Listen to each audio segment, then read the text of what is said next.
Bienvenidos. En medio de la invasión rusa a Ucrania se encienden las alarmas en el Kremlin por la situación de una economía que empieza a mostrar las consecuencias de la guerra y de las sanciones. La economía rusa estaría al borde de la recesión, según palabras del propio ministro de Economía de Rusia, Maxim Reshetnikov, durante el Foro Económico de San Petersburgo. El funcionario advirtió sobre el número de empresas que están en dificultades financieras y pidió al Banco Central un relajamiento de la política monetaria para impulsar el crecimiento. Y veamos el contrapunto que tuvo Reshetnikov con el moderador del evento, quien le recriminaba tener una visión pesimista sobre la economía rusa. Según estos números, hay un enfriamiento, pero todos nuestros números son del pasado. Si vemos los indicadores del clima de negocios actual, creo que ya vamos camino a una recesión.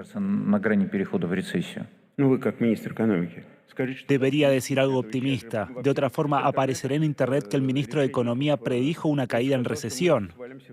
No lo estoy prediciendo, digo que estamos al borde.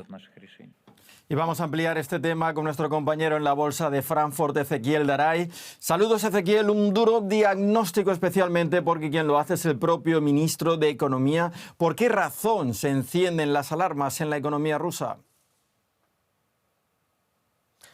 Bueno, Paco, lo principal creo que es por lo repentino y lo abrupto de la caída, porque la economía hace muy poquitos meses estaba creciendo al 5% anual y ahora está al 0%, según datos del propio Ministerio de Economía, del Banco Central, y ellos tienen datos de que la producción en muchos sectores empresariales ha caído porque se está desplomando la demanda. Hay muchos factores para explicar esto. La inflación es del 13% anual, una inflación elevada contra la que está luchando el Banco Central, con tasas del 21%, tasas absolutamente restrictivas para lo que sea consumo y la inversión. También en muchos sectores hay faltante de mano de obra por el elevado reclutamiento militar. Y también, muy importante, en una economía de guerra, el gasto militar en este momento está creciendo alrededor de un 30% anual, que es mucho, pero venía creciendo al 50% anual en los años anteriores, con lo cual todo confluye para que la economía se desacelere. Como comentabas, hasta hace pocos meses se hablaba de una economía en expansión. ¿Qué cambió en tan poco tiempo para llevar a Rusia a una recesión? Bueno, Paco, el Banco Central cree que es parte de una reorientación de la economía, una economía que era una economía mucho más de mercado, con más participación del sector privado, que vivía de exportarle a Occidente y que ahora es una economía de guerra y que tuvo que reinvertir sus cadenas de suministros y redirigirlas hacia China y la India. Pero bueno, las sanciones y la caída del precio del petróleo en este último tiempo ha provocado que el Estado recaude un 25% menos del sector de hidrocarburos, que es el principal sector de la economía, con lo cual el Estado ya no tiene el peso que debería o el peso que solía tener. Y por otro lado, decíamos, está reorientado a China, pero China, que es el principal comprador de petróleo, la demanda interna china no está creciendo todo lo que se esperaba. Y además, China en su guerra comercial con los Estados Unidos ha devaluado o depreciado su moneda. Por otro lado, con las altas tasas de interés en Rusia se ha apreciado el rublo, con lo cual exportarle a China hoy desde Rusia es un poco más caro que hace un tiempo atrás. Gracias, Ezequiel, desde Frankfurt. El conflicto comercial entre Estados Unidos y la Unión Europea entra en una fase decisiva. La ministra de Economía de Alemania, Katharina Reiche, está de gira oficial en Washington para impulsar las negociaciones sobre los aranceles impuestos por la administración de Donald Trump. Estados Unidos fue el socio comercial más importante de Alemania el año pasado. El intercambio alcanzó cerca de 253.000 millones de euros. A su vez, Alemania ocupó el cuarto lugar entre los principales socios comerciales de Estados Unidos. Trump impuso aranceles adicionales a un amplio grupo de países a inicios de abril, aunque estos gravámenes fueron reducidos al 10% durante 90 días. Productos como automóviles y autopartes siguen sujetos a una tasa del 25%. Y la portavoz de la Casa Blanca, Caroline Leavitt, ha dicho hoy que las entradas de inmigrantes por la frontera suroeste del país han caído un 93% con respecto a mayo de 2024. La política del presidente Donald Trump está cambiando el flujo de llegadas al país y desde la Casa Blanca se ha recordado hoy que las actuaciones del ICE, las fuerzas de inmigración, no se van a detener y se van a ampliar en las llamadas ciudades santuario como Nueva York o Chicago. Ana Nieto, tras días de tensión en California por la llegada del ICE a centros de trabajo y juzgados de inmigración, ¿qué impacto económico pueden tener estas detenciones? Pues en el campo californiano no hacen falta grandes redadas para sentir el impacto económico. Lo mismo ocurre en la hostelería y en la construcción. El miedo hace que muchos trabajadores se queden en casa. La Casa Blanca dice que solo va a por los criminales, pero la CNN ha confirmado que solamente, o más menos del 10% de los arrestados tiene un historial criminal violento. El Consejo del Área de la Bahía, una asociación de grandes empresas de San Francisco, ha publicado un estudio en el que explica que las redadas pueden tener un impacto negativo en el PIB del estado de California, que se estima en alrededor de 275.000 millones de dólares. Se calcula que el 8% de la fuerza laboral de California sean inmigrantes indocumentados, pero hay una fuerte concentración dependiendo de sectores. Por ejemplo, el 33% de los trabajadores del campo son indocumentados, el 26% de los trabajadores de la construcción también lo son, en un sector que además necesita muchas más manos. Dado que esto es así, se describe que los trabajadores migrantes son parte del tejido social y económico de este estado y que los cambios pueden afectar no solamente a California, sino a todo el país, por ejemplo, a través de las subidas de los precios de los alimentos. Por eso Jay Powell dijo ayer que se estaba muy atento a lo que pasaría con la inmigración para ver cuál es la evolución de la inflación. Y de cara al futuro, la caída de la inmigración es algo que preocupa a los economistas, dado el escaso crecimiento demográfico. ¿Qué cifras se manejan?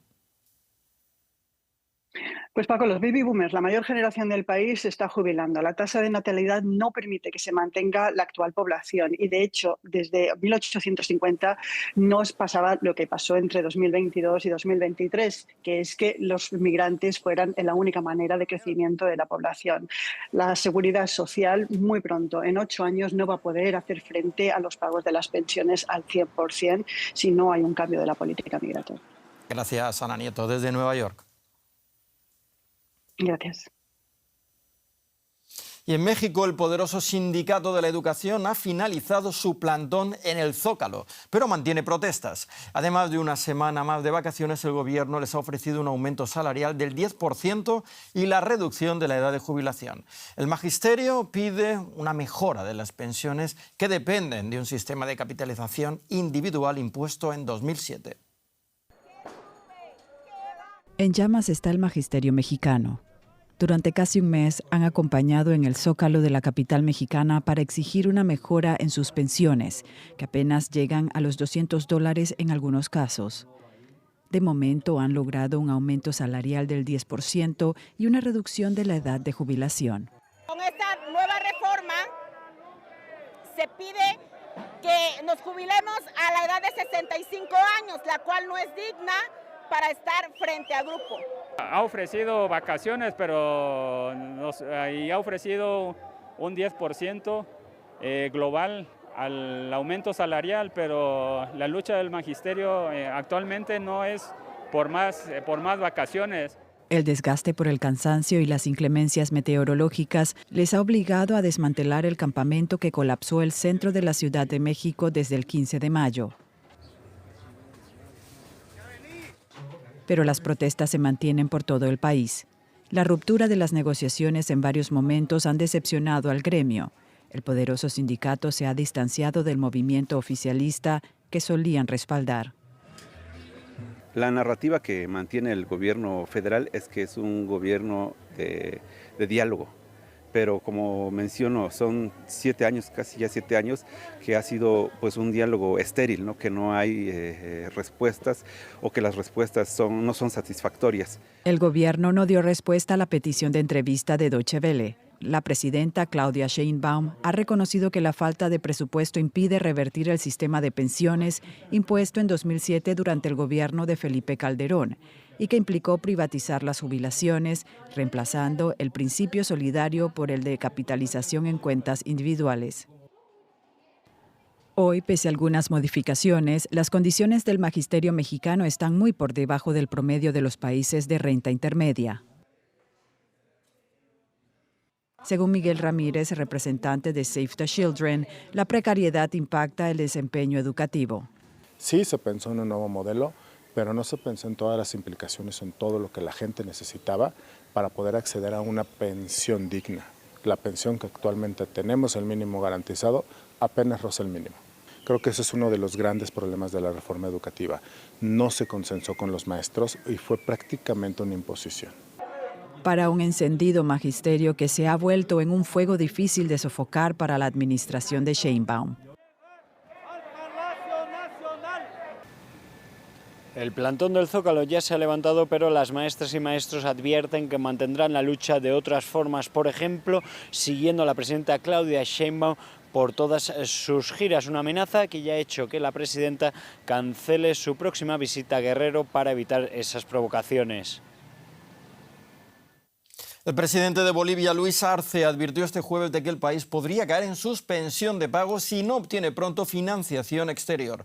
La falta de dólares en el mercado ha afectado al sistema productivo y financiero de Bolivia, generando desabastecimiento de productos importados, alza en los precios y una pérdida de confianza que ha aumentado la tensión en las calles. Bolivia enfrenta una de las peores crisis económicas, con una escasez de divisas extranjeras y tensiones sociales que han terminado en protestas en todo el país. Durante las últimas semanas, sindicatos, transportistas y organizaciones sociales han protagonizado bloqueos y manifestaciones en demanda de soluciones urgentes. Y hasta aquí la economía. Pueden seguir esta y otras noticias en nuestras redes sociales. Les invito a que sigan con nosotros aquí en DW. Gracias. Hasta la próxima emisión.